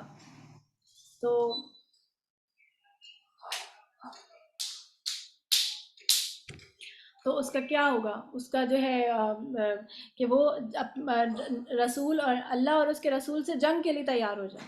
آپ سوچیں کتنی بڑی بات ہے یہ، اللہ اور اس کے رسول سے کوئی جنگ کر سکتا ہے، اور وہ بھی مسلمان؟ اور یہ سوچ ہی جو ہے وہ رونگٹے کھڑے کر دینے کے لیے کافی ہے۔ تو آگے دیکھیے، اور نیز وہ لوگوں کا مال جو ہے ناجائز طریقوں سے کھا جاتے تھے۔ آپ دیکھیں آج بھی لوگوں ایک دوسرے کی جائیدادیں کھا جاتے ہیں، لوگ ایک دوسرے کا حصہ کھا جاتے ہیں، بزنس پارٹنر ہوتے ہیں، ایک دوسرے کے حصے کھا جاتے ہیں۔ اور پھر آپ دیکھیں ناپ تول میں کمی ہم کرتے ہیں، ناپ تول میں کمی کرنا بھی جو ہے وہ لوگوں کے مال ناحق کھانے کے برابر ہے۔ آگے دیکھیے وَأَعْتَدْنَا لِلْكَافِرِينَ مِنْهُمْ عَذَابًا أَلِيمًا، اور ایسے کافروں کے لیے ہم نے دکھ دینے والا عذاب تیار رکھا ہے۔ آج بھی دنیا میں سب سے بڑی سود خور اور حرام خور اور مالدار قوم کون ہے؟ یہودی۔ لیکن اپنی اس مالداری کے باوجود آپ دیکھیں کہ یہودی ہمیشہ پٹتے ہی رہے ہیں۔ کیوں؟ کیونکہ اللہ تعالیٰ کا وعدہ ہے نا، سورہ آل عمران میں ہم پڑھ کے آئے تھے کہ جب حضرت عیسیٰ علیہ السلام کو اللہ تعالیٰ نے اٹھایا تو کہا کہ ہم جن لوگوں نے آپ کا کفر کیا، جن لوگوں نے آپ کی اتباع کی ہے، ہم ان کو، جنہوں نے آپ کا کفر کیا ہے، ان کے اوپر قیامت تک کے لیے غلبہ دے دیں گے۔ اور یعنی جو کفر کیا ہے وہ کون تھے؟ یہودی۔ اور جنہوں نے جو ان کی پیروی کرنے والے تھے وہ کون تھے؟ عیسائی۔ اب وہ کسی بھی لیول میں، اب تو ان کے دین میں جو ہے وہ بہت ہی زیادتیاں انہوں نے کر لی ہیں، لیکن پھر بھی وہ ان کے اوپر ہی ہیں۔ آپ دیکھیں یہودی اکیلے کچھ بھی نہیں کر سکتے جب تک کہ ان کو عیسائیوں کی سپورٹ نہ ملے۔ یہ اکیلے کچھ بھی نہیں ہے، جب تک کہ دوسری قوموں کے ساتھ ان کا گٹھ جوڑ نہ رہے، وہ ان کو پروٹیکٹ کرتے رہیں گے، ان کے اور یہ جو ہے وہ ان کی اکانومی کو ہاتھ میں لے کے بیٹھے ہیں تاکہ یہ ہمیں ایک شیلڈ پرووائڈ کر کے رہیں۔ تو یہ ہمیشہ پٹتے ہی رہے ہیں اور کہیں بھی امن کی زندگی بسر نہیں کر سکے۔ موجودہ دور میں جو یہود کی حکومت اسرائیل قائم ہوئی ہے، وہ بھی دوسری حکومتوں سے قائم ہے اور انہی کے زیر سایہ چل رہی ہے، اور ان کی اس غاصبانہ حکومت کو آج تک بیشتر ممالک نے تسلیم ہی نہیں کیا۔ یہ عذاب تو دنیا میں ملا، اور آخرت میں تو بہرحال انہیں ان کی نافرمانی کا اور بدعہدیوں کی سزا مل کر ہی رہے گی۔ آیت نمبر 162۔ لیکن ان میں سے جو علم میں پختہ کار اور ایماندار ہیں، وہ اس وحی پر بھی ایمان لاتے ہیں جو آپ کی طرف نازل کی گئی ہے اور اس پر بھی جو آپ سے پہلے نازل کی گئی ہے۔ کس کی بات ہو رہی ہے؟ یہ یہود ہی کی بات ہو رہی ہے کہ یہودیوں میں بھی کچھ ایسے لوگ ہیں جن کے علم اور ایمان بہت پکے ہیں اور وہ آپ پر ایمان لے آئے ہیں۔ وہ نماز قائم کرتے ہیں، زکوٰۃ ادا کرتے ہیں اور اللہ اور آخرت کے دن پر ایمان رکھتے ہیں، ایسے لوگوں کو ہم بہت بڑا اجر دیں گے۔ یعنی یہود میں بھی اہل علم لوگ موجود ہیں، جیسے عبداللہ بن سلام، یہ اس وقت کے یہودی تھے، یہودی عالم تھے، اور یہ نبی صلی اللہ علیہ وسلم کو انہوں نے پہچانا تھا، اور یہ نبی صلی اللہ علیہ وسلم پر ایمان لا کے مسلمان بھی ہو گئے تھے۔ اور ایسے ہی راست باز لوگ جنہوں نے تورات کے علم کی بنا پر نبی آخر الزماں کی تصدیق کی اور آپ پر ایمان لائے۔ جس کا دل دکھا ہے، جس کے ساتھ زیادتی ہوئی ہے، نہ صرف یہ کہ اس کے جواب میں اس کی زبان سے ایک منٹ ہاں ٹھیک ہے، لیکن یہ کہاں سے آ گیا؟ یہ غلطی سے یہاں پر آ گیا ہے، اس کا ترجمہ جو ہے وہ چینج ہے۔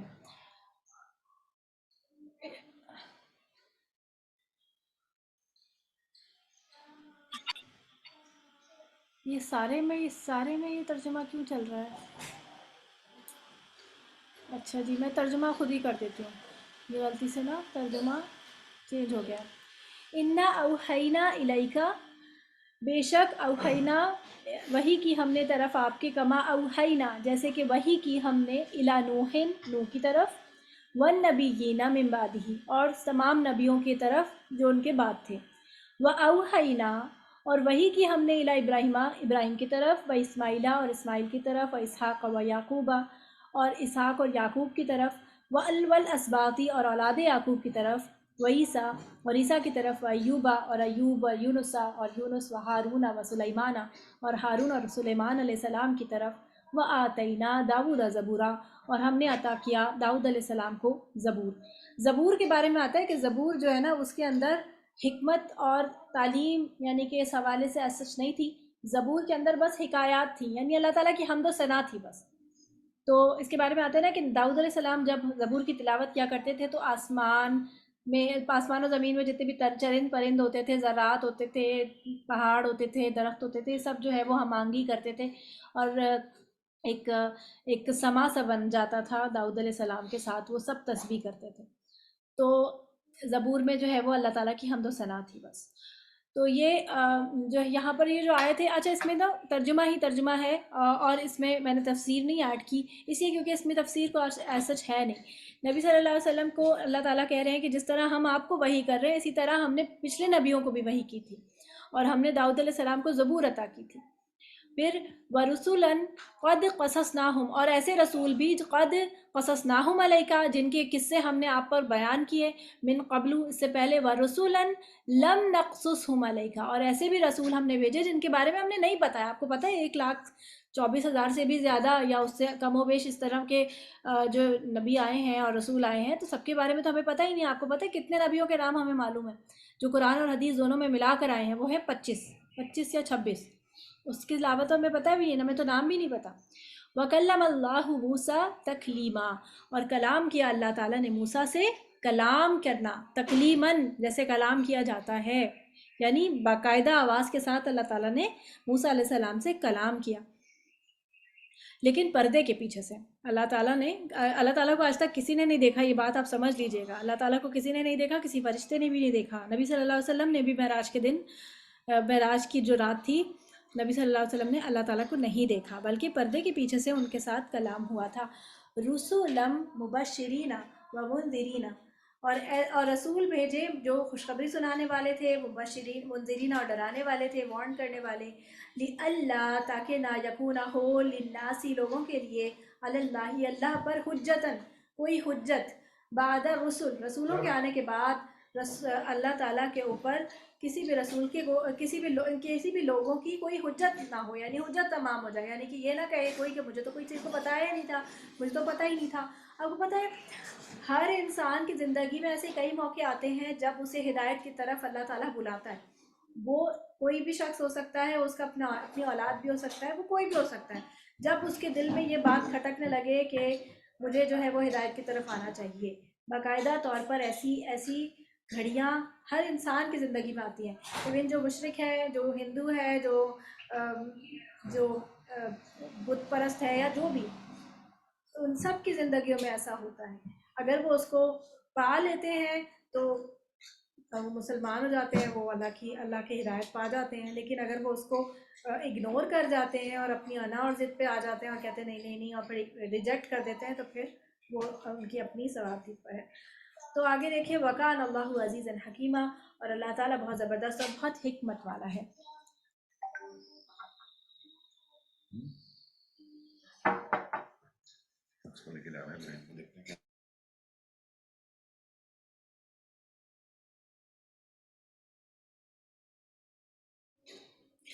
آگے دیکھیں، اعوذ باللہ من الشیطان الرجیم. لیکن اللہ یشہدو، اللہ گواہی دیتا ہے، بیما انزل الیکا، اس پر جو آپ پر نازل کیا گیا، انزلہ بعلمہ، وہ نازل کیا گیا ہے ساتھ علم کے، والملائکۃ یشہدون، اور اس بات پر فرشتے بھی گواہ ہیں، وکفیٰ باللہ شہیدا، اور اللہ تعالیٰ اس بات پہ کافی ہے گواہ ہونا، کیونکہ اللہ کا کلام ہے اور اللہ ہی ہر چیز پر قادر ہے. اللہ تعالیٰ نے گواہی دے دی، بات اسی پر ختم ہو گئی، اور کسی کی گواہی کی ضرورت ہے نہیں. لیکن اللہ تعالیٰ نے پھر بھی کہا کہ فرشتے بھی جو ہیں وہ گواہ ہیں. ان الذین کفروا، بے شک وہ جنہوں نے کفر کیا، وصدوا، اور انہوں نے روکا، عن سبیل اللہ، اللہ کے راستے سے، قد ضلوا، بے شک وہ بھٹک گئے، ضلالا بعیدا، بہت دور کا بھٹکنا.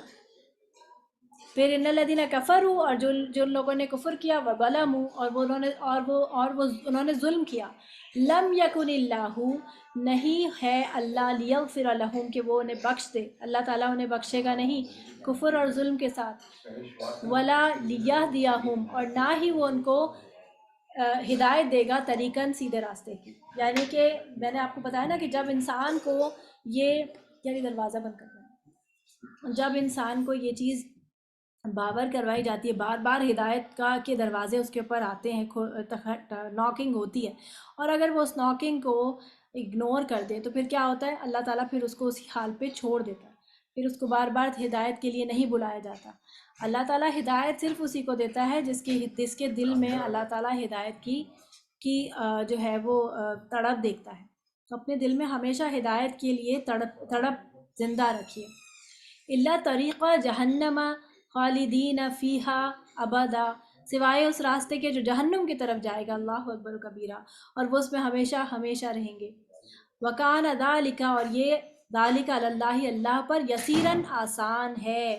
آپ دیکھیں ایک شخص جو ہے یہ مطلب آپ اکثر لوگوں سے یہ سنا ہوگا نا کہ اللہ تعالیٰ تو 70 ماؤں سے زیادہ پیار کرنے والا ہے. تو اتنا زیادہ پیار کرنے والا شخص، کرنے والی ذات جو ہے وہ بندوں کو آگ میں کیسے ڈال دے گی؟ اللہ تعالیٰ فرما رہے ہیں کہ وکان ذالک علی اللہ یسیرا، یہ اللہ تعالیٰ پر آسان ہے. اللہ چاہے تو ساری کی ساری انسانیت کو جہنم میں ڈال دے. اللہ چاہے اگر کوئی اللہ کی پیروی، اللہ تعالیٰ کی بات نہیں ماننے والا، ہدایت پہ چلنے والا نہیں ہے، اللہ کے احکام کی نافرمانی کرنے والا ہے، تو اللہ تعالیٰ کو اس کی ضرورت نہیں ہے. اللہ تعالیٰ چاہے گا تو اسے کو جہنم میں ڈال دے گا. یہ انسان کی خام خیالی ہے کہ وہ انسان یہ سوچے کہ سارے لوگ جہنم میں چلے جائیں گے. ہاں، اگر اللہ تعالیٰ کی نافرمانی کریں گے تو سارے لوگ بھی جہنم میں جا سکتے ہیں. اللہ کے لیے یہ بات مشکل نہیں ہے. یا ایہا الناس، اے لوگو، تمہارے پاس تمہارے رب کی طرف سے رسول دین حق لے کر آ چکا ہے، لہٰذا تمہارے لیے بہتر یہی ہے کہ تم ایمان لے آؤ، اور اگر کفر کرو گے تو یاد رکھو کہ جو کچھ آسمانوں اور زمین میں ہے وہ سب اللہ ہی کا ہے، اور اللہ تعالیٰ سب کچھ جاننے والا اور حکمت والا ہے. یہی بات کہ اگر تم کفر کرو گے تو اللہ تعالیٰ کی بادشاہت تو آلریڈی بہت بڑی ہے، تمہارے کفر کرنے سے اللہ تعالیٰ کو کچھ فرق نہیں پڑے گا. یعنی اللہ کی طرف سے تم پر تمام حجت جو ہے وہ کمپلیٹ ہو گئی ہے، اور روز قیامت تمہارے پاس پیش کرنے کو کوئی عذر نہیں ہوگا. سب شہادتیں تمہارے خلاف جائیں گی، لہٰذا بہتر یہ ہے کہ بر وقت سنبھل جاؤ، اور رسول پر اور اللہ کی آیات پر ایمان لا کر آخرت کی زندگی کو سنوار لو، ورنہ اس روز اللہ کی گرفت اور اس کے عذاب سے کبھی نہ بچ سکو گے. جو کائنات کی ہر چیز پر مکمل کنٹرول رکھتا ہے، وہ تمہاری سب شرارتوں کو بھی جانتا ہے، اور اپنے احکامات کی خلاف ورزی کرنے والوں سے نمٹنے کا طریقہ بھی اسے آتا ہے. تو یہ بات سمجھ لیجئے کہ اللہ تعالیٰ کے لیے یہ آسان ہے. اے اہل کتاب اپنے دین میں غلو نہ کرو. غلو، اب یہ ہم پڑھیں گے غلو کیا ہوتا ہے. اور اللہ کی نسبت وہی بات کہو جو حق ہو، یعنی اللہ کے بارے میں وہی باتیں کہو جو سچ ہیں. مسیح عیسیٰ ابن مریم صرف اللہ کے رسول اور اس کا کلمہ تھے جسے اللہ نے مریم کی طرف بھیجا تھا، اور وہ اس کی طرف سے ایک روح تھے. آپ دیکھیں اگر کرسچنز یہ آیات پڑھیں تو وہ کیسے ایمان نہیں لائیں گے اگر ان کے دل میں ایمان کی تڑپ ہو اور ان کے دل میں ہدایت. تو اتنے صاف اور واضح الفاظ میں یہاں پہ لکھا ہوا ہے یہ بات کہ حضرت عیسیٰ خدا نہیں تھے. سو تم اللہ اور اس کے رسولوں پر ایمان لاؤ اور یہ نہ کہو کہ خدا تین ہے. وہ ٹرینٹی کا کانسیپٹ ہے نا ان کا. اور آپ دیکھیں کہ ٹرینٹی کے کانسیپٹ کو بھی نا وہ خود بھی نہیں جسٹیفائی کر پاتے. وہ کہتے ہیں ایک طرف وہ کہتے ہیں کہ حضرت کہ اللہ، عیسیٰ علیہ السلام اور حضرت مریم یہ تین خدا ہیں، یہ تین مل جاتے ہیں، یہ خدا ہیں. اور پھر وہ کہتے ہیں، پھر ایک طرف وہ کہتے ہیں کہ عیسیٰ علیہ السلام، اللہ اور جبرائیل علیہ السلام یہ تین خدا ہیں، یہ تین مل کے جو ہے وہ ایک خدا بنتا ہے اور یہ سب ایک ہی ہیں. اور پھر کہتے ہیں یہ تین ہے. تو یہ خود بھی مطلب ان چیزوں میں نا گڑبڑ ہے. وہ خود بھی اس چیز کو جسٹیفائی نہیں کر پاتے اپنے اس بات کو. اس بات سے باز آ جاؤ، یہی تمہارے لیے بہتر ہے. صرف اللہ اکیلا ہی الہ ہے. وہ اس بات سے پاک ہے کہ اس کی کوئی تو اولاد ہو، یعنی اللہ تعالیٰ کی کوئی اولاد نہیں ہو سکتی. جو کچھ آسمانوں اور زمین میں ہے سب اسی کا ہے، اور اللہ اکیلا ہی کائنات کا نظام چلانے کے لیے کافی ہے. اولاد کیوں چاہیے ہوتی ہے ہم انسانوں کو؟ اولادیں کیوں چاہیے ہوتی ہیں؟ کیونکہ ایک ٹائم آتا ہے جب ہماری انرجیز کم ہونا شروع ہو جاتی ہیں اور ہم چاہتے ہیں کہ اب ہماری جگہ کوئی اور لے لے. یہ کیونکہ یہ اللہ تعالیٰ نے ہماری فطرت ایسی بنائی ہے، اس لیے ہم اپنی اولادوں کو جوان ہوتا ہوا دیکھتے ہیں اور اپنے آپ کو بوڑھا ہوا دیکھتے ہیں. تو ہم اپنی انرجیز جو ہماری لو ہو رہی ہوتی ہیں، ہم اپنے بچے کی انرجیز میں اپنے آپ کو دوبارہ دیکھتے ہیں، اپنے آپ کو دوبارہ جینا شروع کرتے ہیں. تو یہ چیز جو ہے وہ انسان کے لیے ہے، لیکن اللہ کے لیے تو ایسا نہیں ہے. اللہ کو تو اونگ بھی نہیں آتی، اللہ تو تھکتا نہیں ہے. اللہ تو آسمان اور زمین کا نظام چلاتے ہوئے نہیں تھکتا، نہ اسے اونگ آتی نہ اسے نیند آتی ہے. تو پھر اس کو کسی اور ہیلپر کی ضرورت تھوڑی ہے. تو وہ اس کو اولاد کیوں چاہیے ہوگی؟ اس کے لیے اولاد کا ہونا اس کی شان کے خلاف ہے. غلف کیا ہوتا ہے؟ اب یہ دیکھیں، یہ آیت کا ترجمہ تھا یہاں پر، اور یہاں پر آیت کی تفسیر چل رہی ہے کہ غلف کیا ہوتا ہے. غلف کا معنی ہوتا ہے ایسا مبالغہ. مبالغہ کس کو کہتے ہیں؟ ایگزیجریشن. ٹھیک ہے، جو غیر معقول ہو، یعنی عقل میں نہ آتی ہو. غیر معقول یعنی illogical. خواہ یہ مبالغہ افراد کی طرف جاتا ہو، یعنی کہ ایگزیجریشن کی طرف، اوپر کی طرف جاتا ہو کہ انسان اور باتیں بڑھا کے اس کو بڑھا چڑھا کے بیان کرے، یا تفرید کی طرف جاتا ہو. تفرید کا مطلب کیا ہے؟ نیچے کی طرف جاتا ہو، یعنی کہ اس کی ڈگنیٹی کو ڈیگریڈ کرتا ہوا ہو. جیسے عیسیٰ علیہ السلام کے متعلق نصارہ، یعنی نصارہ کون تھے؟ عیسائی کا یہ عقیدہ تھا کہ اللہ کے بیٹے تھے. اور اس کے برعکس یہودیوں کا یہ عقیدہ تھا کہ وہ نبی نہیں تھے. ان کو ڈیگریڈ کیا کہ نبی نہیں تھے، بلکہ یہود یہاں تک کہ معاذ اللہ انہیں کہتے ہیں کہ یہ ولد الحرام ہے، یعنی کہ ولد الزنا تھے، نعوذ باللہ. اسی بنا پر انہوں نے آپ کو سولی پر چڑھانے میں اپنی کوششیں صرف کر دی. گویا ایک ہی رسول کے بارے میں غلف کی بنا پر اہل کتاب کے دونوں بڑے فرقے گمراہ ہو گئے. یہ ہے غلف. سمجھ آ گئی آپ کو بات؟ آگے دیکھیں، یہ دو آیتیں ہیں، ان دو آیتوں کا ترجمہ ایک ساتھ ہے. یہ مسیح اس بات میں آر نہیں سمجھتا کہ وہ اللہ کا بندہ ہو کر رہے، اور نہ ہی مقرب فرشتے آر سمجھتے ہیں. اور جو شخص اس کی بندگی میں آر سمجھے اور تکبر کرے تو اللہ ان سب کو عنقریب اپنے ہاں اکٹھا کرے گا. پھر آگے دیکھیے، اس کی تفسیر نیچے آ جائے گی. پھر جو لوگ ایمان لائے اور نیک عمل کرتے رہے انہیں ان کے پورے اجر عطا کرے گا اور اپنے فضل سے زیادہ بھی دے گا. بلکہ جن لوگوں نے اللہ کی بندگی کو آر سمجھا اور اکڑے رہے تو انہیں وہ دکھ دینے والا عذاب دے گا، اور وہ اپنے لیے اللہ کے سوا کسی کو بھی حامی اور مددگار نہیں پائیں گے. آپ دیکھیں یہاں پہ کیا کہا جا رہا ہے کہ اللہ کے نبی کو اللہ کا نبی اور اللہ کا بندہ ہونے میں کوئی آر نہیں لگتی. ان کو کوئی آر کا کیا مطلب ہوتا ہے؟ شرمندگی یا پھر امبیرسمنٹ. وہ نہیں ہے. ان کو کوئی امبیرسمنٹ نہیں ہے کہ وہ یہ کہیں کہ میں اللہ کا بندہ ہوں. بلکہ وہ قرآن مجید میں ان کے الفاظ آتے ہیں. سورۃ آل عمران میں ہم نے پڑھا ہے کہ اللہ ربی وربکم، اللہ میرا بھی رب ہے اور تمہارا بھی رب ہے. فاعبدوہ، تم اس کی عبادت کرو. ھذا صراط مستقیم، یہ ہے سیدھا راستہ. وہ خود اپنے الفاظ جو ہیں وہ اللہ تعالیٰ نے قرآن مجید میں ان کے الفاظ جو ہیں وہ اس قرآن مجید میں نقل کیے ہیں، تو وہ اس بات میں آر نہیں سمجھتے کہ وہ اپنے آپ کو اللہ کا بندہ کہیں. تو پھر اور ویسے اور کسی اور شخص کو بھی اس بات میں آر نہیں محسوس کرنی چاہیے کہ وہ یہ جو ہے وہ اللہ تعالیٰ کے سامنے اپنی عاجزی کا اظہار کرے. عاجز بننا جو ہے وہ تکبر کے خلاف ہے نا. تو جس شخص کے دل میں رائی برابر بھی تکبر ہوگا وہ جنت میں داخل نہیں ہوگا. تو آپ دیکھیں کہ جس شخص کے اندر یہ چیز ہوگی کہ میں بہت بڑی کوئی چیز ہوں، تو وہ آپ کو پتہ ہے کہ وہ اللہ کے سامنے بھی عاجزی شو نہیں کرے گا. اللہ کی آیات اس کے اوپر اثر نہیں کرتی اس طرح سے جیسے کہ عام عاجز بندے پر کریں گی. اس کی آنکھ سے آنسو نہیں نکلے گا. ڈرنے والی آیات پہ وہ ڈرے گا نہیں، خوش ہونے والی آیات پہ وہ خوش بھی نہیں ہوگا. سمجھ آ رہی ہے؟ کیونکہ اس کے دل میں یہ جو تکبر کا پردہ ہے نا وہ اس کے اندر سے پینیٹریٹ ہی نہیں ہو پاتی ہیں یہ ساری چیزیں. جذباتیت، جو ایموشنل ہوتے ہیں ہم، عاجز ہوتے ہیں ہم، یہ نہیں ہو پاتا. اسی لیے بار بار اسلاف بھی یہ بات کہتے ہیں کہ دیکھیں جو شخص بندوں کا شکر گزار نہیں ہوتا وہ اللہ کا شکر گزار بھی نہیں ہو سکتا. تو آپ کے آس پاس جتنے بھی لوگ ہوتے ہیں نا یہ سب آپ کی ضرورتیں ہیں. بہت سارے لوگ ہوتے ہیں جن کی ہم ضرورتیں پوری کر رہے ہوتے ہیں. بہت سے ایسے لوگ ہیں جو ہمارے آس پاس جو ہماری ضرورتیں پوری کر رہے ہوتے ہیں.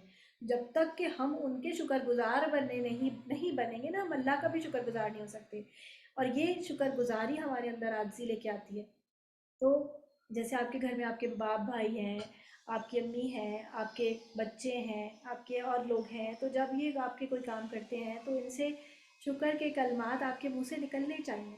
منہ سے بھی نکلنے چاہیے، شو بھی کرنے چاہیے، اپنے جذبات کا اظہار کرنا سیکھیں. دیکھیں بہت دفعہ کیا ہوتا ہے کہ ہم اپنی مکینیکل زندگی میں مشینی سی زندگی ہم گزار رہے ہوتے ہیں کہ ہم اپنے جذبات سے بالکل ہی عاری ہو جاتے ہیں. ایسے عاری ہو جاتے ہیں کہ ہمیں ہر قسم کے جذبات اب ہمیں فیل ہی نہیں ہوتے. ہم کسی کو خوش ہوتے ہیں تب بھی ہمارے چہرے پہ پتہ نہیں چل رہا، ہم جو ہے وہ دکھی ہیں تب بھی پتہ نہیں چل رہا، بس ایک جیسے جذبات چلے جا رہے ہیں. آج کل لوگ جو ہیں سب اسی قسم کے ہو گئے ہیں. تو دیکھیں یہ انسانیت کے مرتبے سے نا ڈفرینٹ بات ہے. بتائیں کیوں؟ اس لیے کیونکہ انسان کا مطلب کیا ہے؟ بشر کیا ہوتا ہے؟ بے شین رے بشر کا معنی ہوتا ہے بشارت یعنی کہ خوشخبری.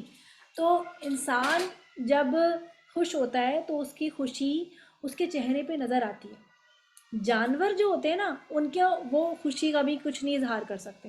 وہ خوش ہے تب بھی ایسے ہی ہیں، وہ نہیں ہے خوش تب بھی ایسے ہی ہیں، ان کی چہرے سے پتہ نہیں چلتا. اسی لیے انسان جو ہے وہ بشر ہے. تو اگر ہم اپنے ایموشنز شو نہیں کرتے ہیں اور اگر ہم اتنے ہی آ رہی ہیں تو پھر ہم انسان نہیں رہیں گے نا. پھر تو ہمارے اندر اور جانوروں میں کوئی فرق ہی نہیں رہا. وہ بھی ایموشنز شو نہیں کر سکتے، ہم بھی نہیں کر رہے. تو پھر ہمیں اپنے ایموشنز شو کرنے چاہیے. جس سے محبت ہے اس سے محبت کا اظہار کریں. اپنے بچوں سے محبت کا اظہار کریں، اپنے ماں باپ سے اپنی محبت کا اظہار کریں.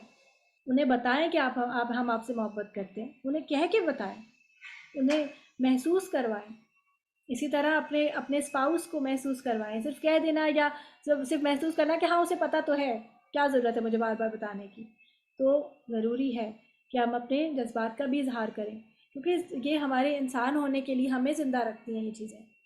پھر آگے دیکھیں اذانیں شروع ہو گئی ہیں. تکبر اور بڑائی جو ہے وہ صرف اللہ تعالیٰ کو لائق ہے. مخلوق میں سے کسی کو بھی اللہ تعالیٰ کے سامنے اکڑنے کی اجازت نہیں ہے، اور جو کوئی بھی اکڑے گا تو یقیناً دوزخ میں جائے گا. اور عہد آدم میں سب سے پہلے ابلیس نے تکبر کیا تھا. یہ پتہ ہے نا آپ نے اس نے کیا کہا تھا؟ انا خیر منہ، انا خیر منہ، میں تو اس سے بہتر ہوں. آپ نے اسے خلقتنی من نار و خلقتہ من طین، آپ نے مجھے آگ سے پیدا کیا ہے اللہ، اور اس کو تو آپ نے مٹی سے پیدا کیا، تو میں اس سے بہتر ہوں. اچھا ذرا 2 منٹ میں صبر کروں گی کیونکہ یہاں اذان شروع ہوئی ہے. اعوذ باللہ من الشیطان الرجیم. جی اچھا، یا ایھا الناس قد جاءکم برہان من ربکم وانزلنا الیکم نورا مبینا.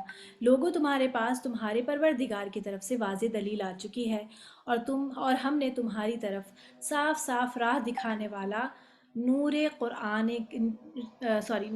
یعنی قرآن کریم نازل کیا ہے. قرآن کو برہان کیوں کہا گیا ہے؟ برہان ایسی واضح دلیل کو کہتے ہیں کہ فریقین کے درمیان فیصلہ کن حیثیت رکھتی ہو. قرآن اس لحاظ سے برہان ہے کہ اس نے تمام کفار کو چیلنج کیا کہ اگر تم یہ سمجھتے ہو کہ یہ اللہ کا کلام نہیں ہے بلکہ کسی انسان کا کلام ہے، تو تم سب مل کر اور ایک دوسرے کی مدد کر کے قرآن جیسی ایک صورت بنا لو۔ لیکن عرب کے تمام شعراء ایسا کلام پیش کرنے سے عاجز رہے۔ اسی ایک چیلنج سے 3 چیزوں کا ثبوت مل گیا، اور یہ ثبوت بھی ایسا ہے جو فیصلہ کن حیثیت رکھتا ہے، یعنی وجود باری تعالیٰ کا ثبوت، یعنی کہ یہ اللہ کی طرف سے ہے، تو اس سے پتہ چل گیا کہ اللہ تعالیٰ کا وجود ہے۔ قرآن مجید اللہ کا کلام ہے، اس کا ثبوت، اور آپ صلی اللہ علیہ وسلم کی نبوت کا ثبوت۔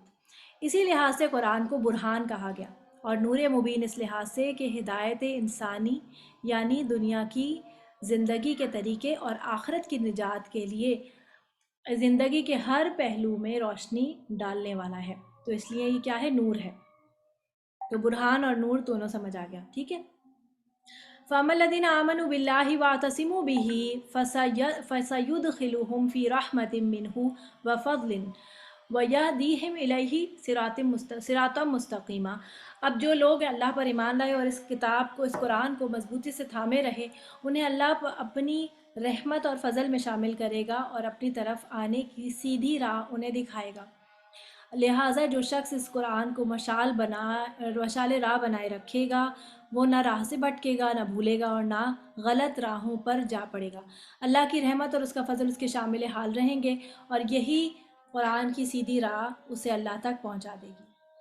اب یہ جو آخری آیت ہے، یہ وہی جو ہم نے پیچھے وراثت کا معاملہ پڑھا تھا نا، تو یہ دوبارہ ایسا لگتا ہے کہ جیسے اس کا خلاصہ آ گیا ہے۔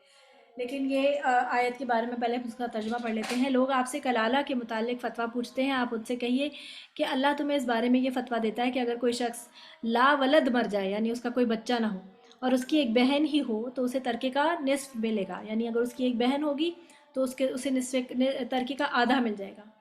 اور اگر کلالہ عورت ہو، یعنی لا ولد ہو، اور اس کا ایک بھائی ہو، تو وہ اس کا پورا وارث ہوگا۔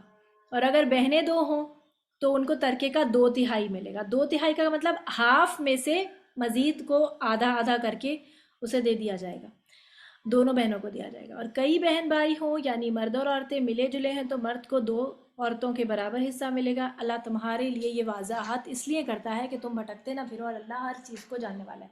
آپ کو یاد ہوگا کہ جب میں نے یہ آیات پڑھائی تھی نا، تو کسی نے یہ سوال بھی کیا تھا کہ اگر فرض کہ ایسا ہو کہ اگر ایک عورت ہے، اگر اس کلالہ ہے اور کلالہ مرد کی بہن ہے، تو اس کو آدھا ملے گا، تو باقی آدھا کس کو ملے گا؟ یہ سوال کسی نے مجھ سے کیا تھا، اور اس کا جواب میں نے مفتی صاحب سے پوچھ کر گروپ میں بھی بھجوایا تھا۔ اگر آپ لوگوں نے سنا ہو تو ان کا پراپر میں نے وہی آڈیو جو ہے وہ میں نے گروپ میں بھجوا دی تھی۔ تو اس میں بھی انہوں نے یہی کہا تھا کہ یا تو اسبا کو جائے گا، ذوی الفروج کو جائے گا، اسبا تو یہی ہوتے ہیں نا جو کہ ڈائریکٹ ورثہ ہوتے ہیں، اور جو انڈائریکٹ ورثہ ہوتے ہیں وہ ہوتے ہیں ذوی الفروج۔ ذوی الفروج اگر نہیں ہیں، میں نے الٹا بول دیا شاید، ذوی الفروز وہ جن کے اوپر جو ڈائریکٹ ورثہ ہے، اور اسبا وہ ہیں جو کہ انڈائریکٹ ورثہ ہیں۔ تو انڈائریکٹ ورثہ کی طرف جائے گا، یعنی کہ ماموں، چچا، اور ان لوگوں کی طرف چلا جائے گا۔ اور اگر وہ بھی نہیں ہے تو پھر رد کی صورت میں باقی آدھا بھی جو ہے وہ بہن کو ہی مل جاتا ہے، ٹھیک ہے۔ تو یہاں پر یہ کچھ اور بھی اس کو ڈیفائن کیا گیا۔ تو یہ آیت جو ہے دوبارہ اس طرح سے آئی تھی کہ آیت آپ صلی اللہ علیہ وسلم کی زندگی کے آخری ایام میں نازل ہوئی تھی، جس وقت سورہ نساء مکمل ہو چکی تھی۔ اس میں کلالہ کی میراث کے ایک دوسرے پہلو کا ذکر ہے، جس کے متعلق صحابہ کرام نے آپ سے استفسار کیا تھا، یعنی پوچھا تھا۔ چونکہ کلالہ کی میراث کا حکم اسی صورت کی آیت نمبر 12 میں ہے، اور باقی احکامات میراث بھی اسی صورت میں ہے، تو اس لیے اس آیت کو بھی بطور تمتع اسی آیت میں تمتع ہی ہے میرا خیال ہے، اسی صورت کے آخر میں شامل کر دیا گیا، یعنی فائدے کے لیے اسی میں شامل کیا گیا ہے۔ واضح رہے کہ کسی بھی صورت کی آیات میں ربط اور ان کی ترتیب توقیفی ہے۔ توقیفی کیا ہوتا ہے؟ اللہ کی طرف سے ہے، من جانب من اللہ۔ آیتوں کی ترتیب بھی اور صورتوں کی ترتیب بھی اللہ تعالیٰ نے نبی صلی اللہ علیہ وسلم کو الہام کی، اور نبی صلی اللہ علیہ وسلم نے اپنے وفات سے پہلے یہ ترتیب واضح کر کے گئے، صحیح ہے۔ صرف آیتوں کے نمبرز جو ہے نا یہ بعد میں ڈالے گئے ہیں، اس لیے ان پہ اختلاف ہے کہ کتنی آیتیں ہیں ٹوٹل، ٹھیک ہے۔ یعنی رسول اللہ صلی اللہ علیہ وسلم نے وحی الہی کی روشنی میں سب آیات کو اپنے مناسب مقام پر رکھا ہے۔ اب سوال یہ ہے کہ اگر پہلی صورت ہو، یعنی کلالہ، عورت کا خاوند بھی نہ ہو یا مرد کی بیوی بھی نہ ہو، اور اس کی صرف ایک بہن ہو تو آدھا تو اس کو مل گیا، باقی آدھا کسے ملے گا؟ تو اس کا جواب یہ ہے کہ وہ آدھا رد کے طور پر بہن ہی کو مل جائے گا، اور ذوی الارحام یعنی ایسے رشتہ دار جو ذوی الفروش ہوں اور نا اسبہ یعنی دور کے یعنی دور کے رشتہ دار، مثلاً ماموں پھوپھی وغیرہ، یا ان کی اولاد موجود ہو تو انہیں ملے گا، اور اگر وہ بھی نہ ہو تو بقایا آدھا بقایا آدھا بیت المال میں بھی جمع کرایا جا سکتا ہے، اور ایسے حالات جو ہے وہ شاذ و نادر ہی پیش آتے ہیں، یعنی رد کے طور پر واپس بہن کو ہی مل جاتا ہے۔ تو یہاں تک ہمارا کمپلیٹ ہو گیا، مجھے 1 منٹ چاہیے ہوگا بس۔ ہاں جی، السلام علیکم ورحمۃ اللہ۔ جی ہنا، آپ کیا کہیں گی؟ السلام علیکم میم۔ میم میں یہ پوچھ رہی ایک تھی منٹ، یہ مجھے آپ جو کی آواز نہیں آ رہی، اب آ رہی ہے، 1 منٹ رکیے گا۔ جی اب بولیے۔ السلام علیکم میم، یہ جو آپ نے بولا ترتیب توفیقی ہوتا ہے، میں توقیفی تو کوئی ورڈ نہیں ہوتا، اللہ تعالیٰ کی طرف سے جو توفیق ملتی ہے نا وہ توفیقی ہوتی ہے، جہاں تک میرا اردو ہے۔ یہ کریکٹ ہے؟ ہاں، ابھی جو آپ نے پڑھائی ہے آیت نمبر چیز ہے توقیفی توفیقی۔ الگ، نہیں توقیفی الگ چیز ہے، توفیقی الگ چیز ہے، وہ ہدایت توفیق، یہ توفیقی توقیف ہوتا نہیں نہیں توقیف، اردو کا ورڈ ہے، یہ صحیح ہے؟ یہ توقیف ہی ہے۔ اچھا اچھا ٹھیک ہے، بس مجھے یہ کریکٹ کرنا تھا۔ یہ توقیف مس نہیں، میں نے ڈائریکٹ پی ڈی ایف سے وہیں سے کاپی کیا ہے یہ لفظ، اور یہ کاپی کیا توقیف ہے؟ ہی۔ ہاں ہوگا جی، پھر، یہ اوکے اوکے، بس جزاک اللہ۔ اور کچھ شیئر کرنا ہے آپ نے؟ بس بس الحمد للہ، بہت اچھی کلاس لیتی ہیں آپ، اور اچھا، بہت کچھ کل سیکھنے کو مل رہا آپ سے۔ انشاءاللہ نا ہم یہ فرائیڈے کو کریں گے فرائیڈے کو اوکے دوبارہ کلاس، جس میں ہم اس کو سمرائز بھی کریں گے انشاءاللہ، اور آپ لوگوں کے جو ہے اس میں ہم سینٹیمنٹس بھی چاہیں گے کہ آپ لوگ اپنے شیئر کریں، کیونکہ آپ کو پتہ ہے کہ ہم جو لوگ کورسز لے رہے ہوتے ہیں نا، اس کے علاوہ بھی لوگ ہمیں یوٹیوب پہ سن رہے ہوتے ہیں، سن رہے ہوتے ہیں، بالکل جی مس۔ تو بھی قرآن سے جڑ جائیں، بھلے ہمارے کورسز سے نہ جڑیں، کسی اور کورس سے جڑ جائیں، لیکن قرآن سے جڑ جائیں، تو آپ کے بالکل سینٹیمنٹ ویلیبل ہوتے ہیں ہر ایک انسان کے، کہ کس کی بات جو ہے وہ کسی کے دل پہ اثر کر جائے، تو اس لیے ضرور جو ہے وہ اپنے لیے بالکل کچھ نہ کچھ چاہیے گا کہ کیا کہنا ہے آپ لوگوں نے اس دن، اور اپنا کچھ ایک مٹیریل نہ کچھ لکھ کے لائیے گا کہ جلد سے جلد جو ہے نا آپ اس کا سیدھے ٹو دا پوائنٹ بات کر کے، تاکہ بات ہو کیونکہ جائے سارے ہاں کہ سب لوگ جو ہے انشاءاللہ وہ آپ کریں، تو چلیں جی، اور کسی نے کچھ انشاءاللہ، کہنا ہے؟ جزاک اللہ۔ وہی آتی، چلیں جی، سبحانک اللہم و بحمدک، اشہد ان لا الہ الا انت، استغفرک و اتوب الیک۔ السلام علیکم ورحمۃ اللہ وبرکاتہ۔